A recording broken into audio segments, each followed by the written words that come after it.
Halo, salam sehat. Saya dengan Megi Agustiko Koyan, NIM 2022 67033. Baik, pada pertemuan kali ini saya memilih topik terkait mata kuliah auditing 1 semester 4, di mana topiknya merumuskan tingkat risiko deteksi.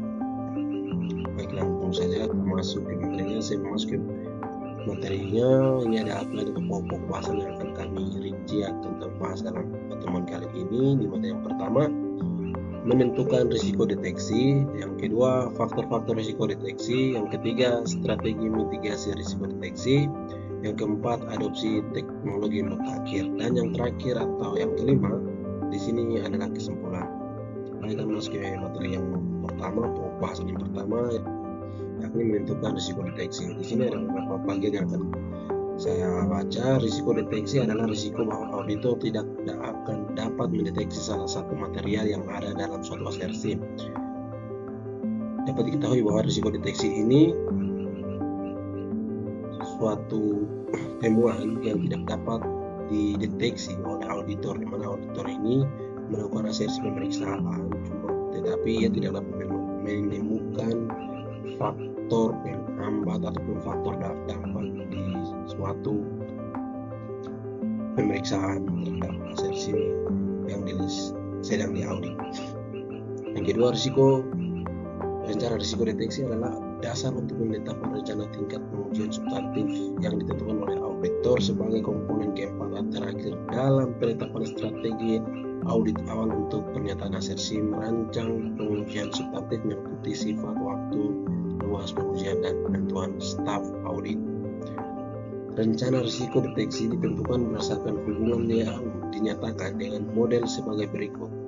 RD sama dengan RA bagi RP kali RP. Keterangan di sini, RA merupakan risiko audit, RB merupakan risiko bawaan, RP merupakan risiko pengendalian, dan RD merupakan risiko deteksi. Selanjutnya, perancangan pengujian substantif. Untuk mendapatkan dasar yang masuk akal dalam memberi pendapat atas laporan keuangan klien, auditor harus memperoleh bukti yang kompeten, cukup seperti disyaratkan oleh standar pekerjaan lapangan ketiga dalam standar auditing. Untuk mendapatkan dasar yang masuk akal dalam memberi pendapatan atas laporan keuangan klien, di mana auditor ini dibutuhkan jasanya untuk melihat mengasersi suatu laporan keuangan kliennya, maka yang harus dilakukan oleh auditor adalah dengan mengacu pada standar pekerjaan lapangan dalam pokok-pokok agar pengerjaan suatu pengasersian laporan keuangan berada pada haluan atau garis-garis pokok yang benar.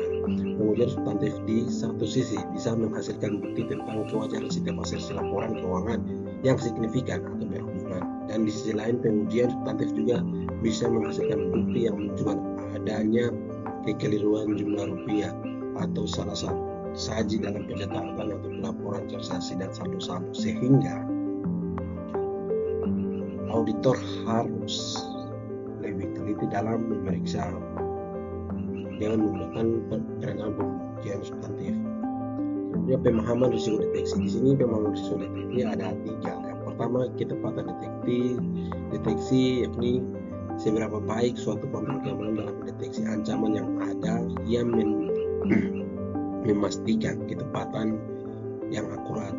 Dan yang kedua, kendali deteksi, seberapa andal suatu kontrol keamanan dalam mendeteksi ancaman yang ada. Kendali ini kita akan mengendalikan ancaman, kami bisa mengantisipasi ancaman di mana seorang auditor maupun pemilik perusahaan dapat mengantisipasi risiko-risiko yang akan terjadi. Yang ketiga, ketepatan deteksi, seberapa baik suatu kontrol keamanan dapat mendeteksi ancaman yang ada. Faktor-faktor risiko deteksi. Di sini ada beberapa faktor risiko deteksi. Yang pertama adalah kompleksitas sistem. Semakin kompleks sistem, semakin sulit untuk mendeteksi ancaman. Oleh karena itu, pengupdatean pembaharuan terhadap sistem diperlukan. Efektif kontrol. Semakin lemah efektivitas kontrol keamanan, semakin sulit untuk mendeteksi ancaman. Kemampuan pelaku. Semakin canggih kemampuan pelaku, semakin sulit untuk mendeteksi ancaman. Dari ketiga faktor-faktor risiko ini dapat disimpulkan bahwa suatu sistem harus memiliki kepekaan terhadap perubahan sistem informasi dan komunikasi dan juga mampu mengupgrade pembaruan sistem agar terhindar dari namanya cybercrime, hacker, dan peretas data lainnya, agar data ataupun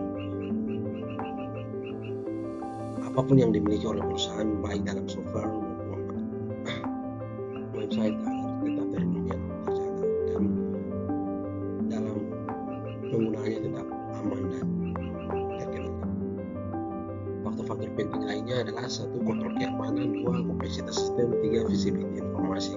Kemampuan kontrol keamanan yang dapat mendeteksi dan merespon ancaman ini sangat diperlukan. Oleh sebab itu tadi sebelumnya ditekankan bahwa kepekaan terhadap perubahan harus dibutuhkan. Kompleksitas sistem, semakin kompleks sistem semakin sulit untuk mendeteksi ancaman. Dan berikutnya visibility informasi. Sejauh mana aktivitas dan perilaku di sistem dapat dipantau dan dianalisis. Oleh sebab itu, pembaharuan itu sangat diinginkan, tetapi juga kontrol-kontrol di balik itu harus diperlukan, dan juga upgrade sistem terbaik manakah yang akan dipilih itu akan membawa arah kredibilitas dan kepercayaan suatu perusahaan. Strategi mitigasi risiko deteksi. Di sini ada beberapa strategi, ada 4. Yang pertama adalah monitoring. Ini kan meningkatkan kemampuan pemantauan, melihat dan dapat mendeteksi, mendapatkan dan mengidentifikasi, melihat secara langsung ancaman yang datang secara lebih cepat. Otomasi, mengautomasi proses deteksi dan respon untuk meningkatkan kecepatan dan efektivitas. Yang ketiga ini sangat penting, ya, ini pelatihan meningkatkan keahlian dan kesadaran personal dalam mendeteksi ancaman, yakni baik itu secara support sistem, sumber daya manusianya maupun teknologinya harus ditingkatkan, baik maupun kalau di sistem kita meningkatkan pengetahuan terbaru, dan kalau di sumber daya manusianya kita meningkatkan pelatihan terhadap personal karyawan agar dapat menjadi ahli di bidangnya. Cadangan, yakni merupakan sistem cadangan untuk meminimalkan dampak jika terjadi karena yakni kami menyiapkan rancangan cadangan maupun sistem yang ada agar terjadi pembunuhan sistem ataupun terjadi kekeliruan di kemudian hari kami memiliki persediaan atau cadangan. Yang berikutnya menilai tingkat risiko deteksi. Rendah, sedang, tinggi. Rendah yakni kontrol keamanan lemah, sistem kompleks dan visibility informasi terbatas. Sedang, kontrol keamanan cukup baik, sistem moderat dan visibility informasi terbatas. Tinggi, kontrol keamanan kuat, sistem sederhana dan visibility informasi yang baik. Menilai tingkat risiko deteksi ini pasti semua perusahaan maupun organisasi akan menginginkan di mana tingkat risiko deteksi ini digunakan sistem yang tinggi ini agar semuanya berjalan dengan baik dan benar. Tetapi juga dapat dilihat dari perkembangan suatu perusahaan atau organisasi yang dimiliki, apakah dia berkembangnya secara luas atau hanya sebatas beberapa regional wilayah perkembangannya ataupun bagaimana, itu dapat diketahui. Kalau perusahaan maupun apa yang sudah kompak pasti memiliki tingkat pemeriksaan deteksi risiko dari sedang menuju ke tinggi. Selanjutnya pengukuran efektivitas deteksi. Di sini pengukuran efektivitas deteksi ada 3. Yang pertama indikator kinerja. Indikator kinerja yakni mengembangkan indikator kinerja yang mengukur kecepatan dan keandalan deteksi.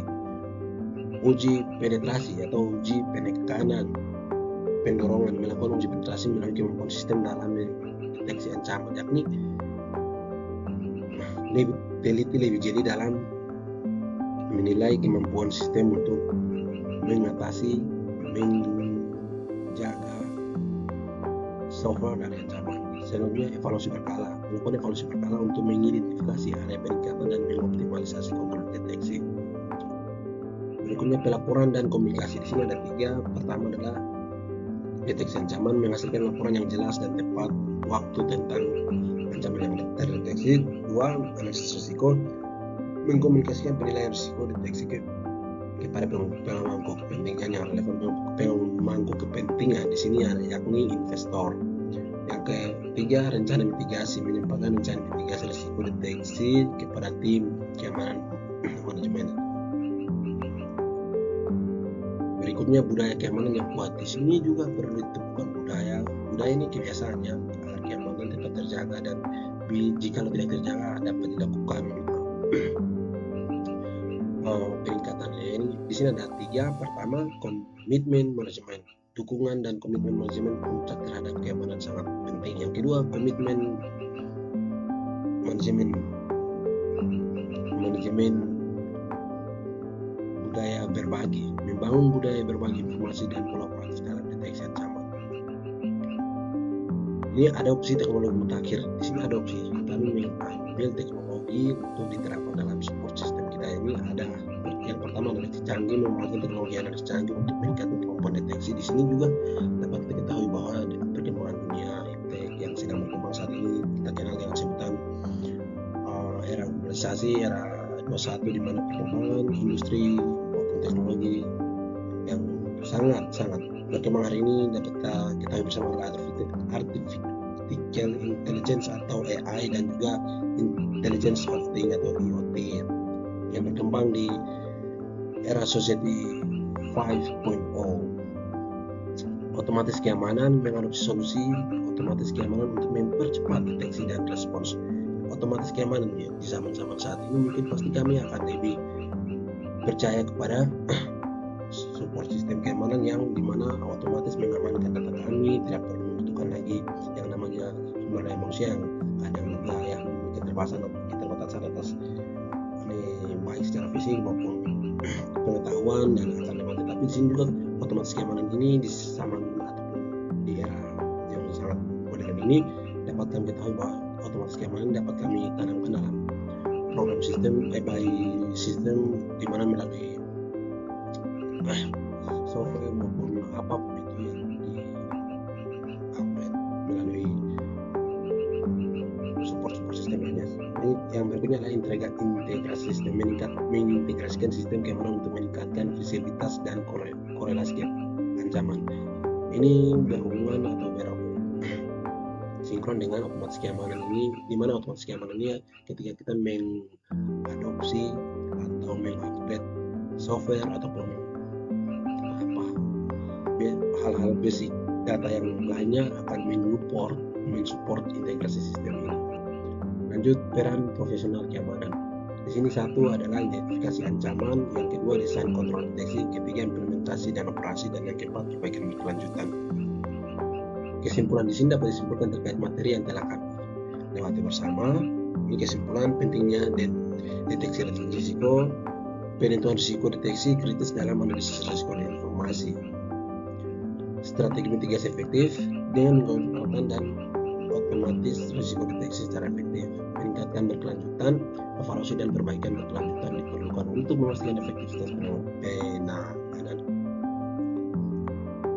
Baik, sekian dan terima kasih. Itulah pembahasan materi terkait risiko deteksi yang saya dapat sampaikan. Kurang dan lebihnya saya mohon maaf dan dimaklumi. Saya Magai pamit undur diri.